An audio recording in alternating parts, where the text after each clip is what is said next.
నమస్తే అందరికీ. అందరూ ఎలా ఉన్నారు? ఏం చేస్తున్నారు?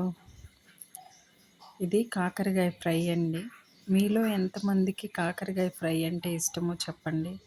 చాలామందికి కాకరకాయ అంటే ఇష్టం ఉండదు.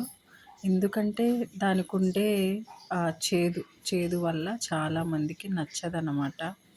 సో ఏమీ లేదు, మనం కాకరకాయలు తెచ్చేసుకొని వాటిని కట్ చేసుకుని కొంచెం ఉప్పు వేసేసుకుని దాన్ని బాగా పిసికేసినట్లయితే ఆ చేదు మొత్తం పోతుంది.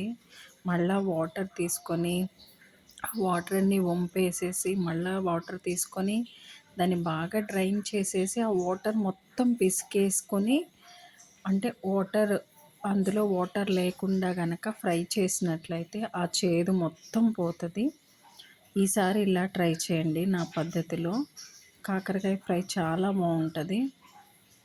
ఇందులో పౌడరు ఒక్కొక్కళ్ళు కాకరకాయ ఫ్రైలో ఒట్టి కాకరకాయలు వేపుకుంటే అవంతా అన్నంలో కలవు. అంటే మనం ఏంటంటే ఏ రసమో ఇంకో ఏవో చేసుకోవాలన్నమాట. అలా కాకపోయినా ఫ్రై కూడా తినొచ్చు, మనం చేసుకునే విధానంలో ఉంటుంది.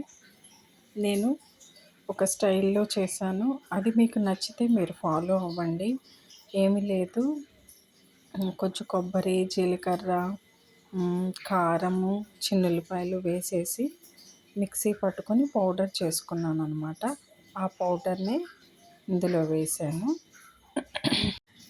చిన్నప్పుడు మన పెద్దవాళ్ళు ఎలా చేసేవాళ్ళంటే కాకరకాయలని కాయలుగా కట్ చేసేసి వాటిని ఒక తెల్లటి క్లాత్లో కట్టేసేసి ఒక తిరగలి కింద పెట్టేవాళ్ళు అనమాట. అప్పుడు ఆ వాటర్ మొత్తం డ్రైన్ అయిపోయాయి.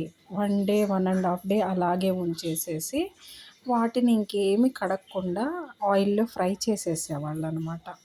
అలా చేసినప్పుడు కూడా చేదు పోయేది. మా పెద్దమ్మ చేసేది చాలా బాగుండేది కాకరకాయ కారం. మా అమ్మ చేసేది అదొక డిఫరెంట్ స్టైల్ అనమాట. ఒక్కొక్కళ్ళది ఒక్కో విధంగా. మా అమ్మ చేసే విధానాన్ని ఇంకోసారి చేసి చూపిస్తాను. ఇదైతే సింపుల్గా అప్పటికప్పుడు తినేయచ్చు, నిల్వ ఉంచేసుకోకుండా తినేయచ్చు. ఇది కూడా ఉంటుంది 2 డేస్. ఇంకా నిల్వ ఉంచుకొని తినొచ్చు అనుకున్నప్పుడు అలా చేసుకోవాలి. ఇది ఒక 1.5 డే 2 డేస్లో అయిపోతుందండి. ఈ ప్రాసెస్లో చేసుకుంటే బాగుంటుంది. మీరు కూడా ట్రై చేయండి. ట్రై చేసి నచ్చితే కనుక నాకు కమెంట్ చేయండి బాగుంది అనేసి. మీకేమన్నా వెరైటీస్ తెలిసినట్లయితే కమెంట్ బాక్స్లో కమెంట్ చేయండి, ఈ విధంగా ట్రై చేయండి అని.